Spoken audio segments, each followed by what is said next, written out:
Jadi kaitan dengan advokat sebagai sebuah profesi, ya. Jadi yang namanya advokat itu mesti paham betul ya, Betul. bahwa profesi advokat itu sebetulnya secara hukum punya dua fungsi utama. Ya. Yang pertama dia sebagai penasihat hukum, yang kedua sebagai pengacara. Ya, ini dua hal yang berbeda sebetulnya. Sebagai penasihat hukum, dia berhak dan berwenang ya kalau diminta untuk memberi bantuan hukum dalam perkara-perkara pidana. Jadi mendampingi tersangka, terdakwa itu di proses pemeriksaan perkara pidana. Ya, jadi sebagai penasihat hukum, hakikatnya seorang advokat itu punya tugas pokok, yaitu membantu hakim dalam menemukan pertama peristiwanya, kedua pelakunya, dan ketiga menemukan hukumnya. Dan semua dalam bingkai kebenaran material. Jadi menemukan kebenaran yang sesungguhnya. Itu prinsip pidana begitu. Ya. Menemukan kebenaran yang sebenarnya. Berbeda kalau perkara perdata, dia kebenaran formil. Tidak butuh atau tidak mengejar yang namanya kebenaran materialnya. Tapi kalau pemeriksaan perkara pidana itu mengejar kebenaran material. Jadi dia tidak terpaku dengan surat-surat. Dan di sini hakim pidana itu sifatnya aktif. Aktif kalau aktif ya, pidana. Aktif. Nah, ini fungsi advokat sebagai seorang penasihat hukum. Kemudian fungsi advokat sebagai seorang pengacara. Ini penanganan perkara-perkara perdata. Ya. Dan perkara perdata itu sifatnya mengejar kebenaran formil cukup. Dan hakim itu sifatnya pasif dalam perkara perdata. Pasif. Sangat bergantung kepada para pihak. Maunya gimana kan gitu. Iya. Jadi dia pasif. Nah, profesi advokat semacam ini di zaman Belanda udah berlaku. Jadi ketika Belanda masih menguasai Indonesia, itu nama profesinya advocaten en procedure. Advocaten itu terbatas kepada perkara-perkara pidana. Ya. Prosedur itu terbatas perkara-perkara perdata. Perdatanya. Sehingga pada saat itu seorang advokaten belum tentu seorang prosedur. Tapi seorang prosedur sudah pasti seorang advokaten. Dipisah. Iya, antara pidana dan Dipisah. perdata. Iya. Jadi seorang advokaten yang dibatasi dalam perkara pidana, dia dapat memiliki izin menjadi prosedur penanganan perkara perdata. Nah, ini diadopsi sebetulnya di Indonesia. Hanya saja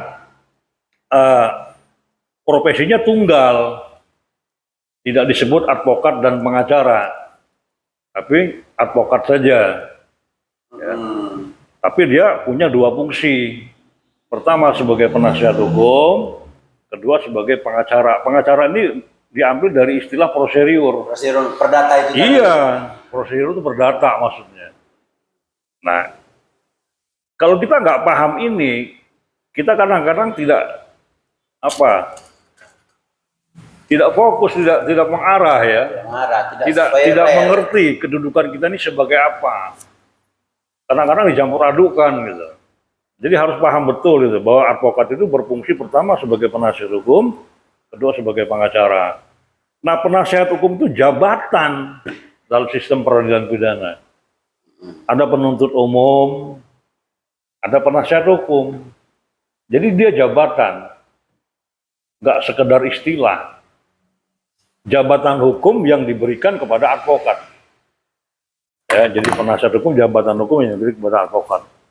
Saya kira itu hal-hal yang mendasar seperti ini idealnya seorang advokat harus ngerti, nggak sekedar ngaku advokat, tapi harus tahu jati dirinya. Kalau saya perhatikan sekarang, iya, pun harus tahu itu jati diri itu. Iya.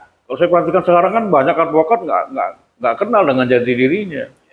Jangan sampai dia sebagai penasihat hukum bertindak mewakili. Ya, kan itu kan jadi problem tuh. Iya. Itu yang pertama paling mendasar. Nah, nanti ke depan bisa kita bahas yang lebih lanjut lagi. Paham ya? Siap. Ada yang mau ditanya Apa yang mau ditanyakan ini? terkait tadi? Cukup itu aja. Oh, cukup. Contoh-contoh apa permasalahan-permasalahan yang ada, misalkan waktu menangani perkara lagi bingung posisi kita ini ada di mana gitu kan, apakah sebagai penasihat hukum ya kan, atau sebagai Pengacara. pengacara, Prosedur. proserium. Paling yang mau saya tanyakan Om, itu terkait proseduralnya. Misalkan kita untuk kuasa hukum dari pelapor gitu. Apa langkah-langkahnya itu? Langkah pertama, kedua, dan seterusnya. Yang pasti begini, kita ini kan bekerja atas kuasa. Ya. Kuasa orang lain kan gitu. Jadi pertama yang kita butuhkan jika orang minta bantuan ya kita minta surat kuasa. Ya, jelas. Tinggal kuasanya apa? Kuasa khususnya. Ya. Apa khusus mendampingi? Kemudian apa harus ditegaskan? Jadi kekhususan dalam surat kuasa itu harus tegas. Menggugat, apa mengajukan apa, Ya. atau mendampingi harus tegas. Nah, baru selanjutnya kewenangan-kewenangan yang dapat dilakukan oleh seorang advokat. Selanjutnya diberi wewenang ini. Ya. Nah, jadi dalam pembuatan surat kuasa yang pasti ya identitasnya jelas dulu. Jelas, selanjutnya disebut memberi kuasa. Dan satu lagi, kalau di dalam surat kuasa itu ada beberapa orang penerima kuasa, Ya. itu harus dibuat baik bersama-sama maupun gitu ya. sendiri-sendiri. Kalau satu penerima kuasa saja Nggak perlu disebut. Sendiri. Iya, tunggal namanya. enggak. Tapi kalau dia lebih dari satu, itu harus disebutkan karena jadi persoalan nanti. Ya. Ketika ngurus sendiri, nggak ada kewenangannya, harus bersama-sama diartikan. Bahaya kan, jadi tolak. Jadi secara sendiri boleh, bersama-sama juga boleh. Untuk pengamanan, Ya. itu.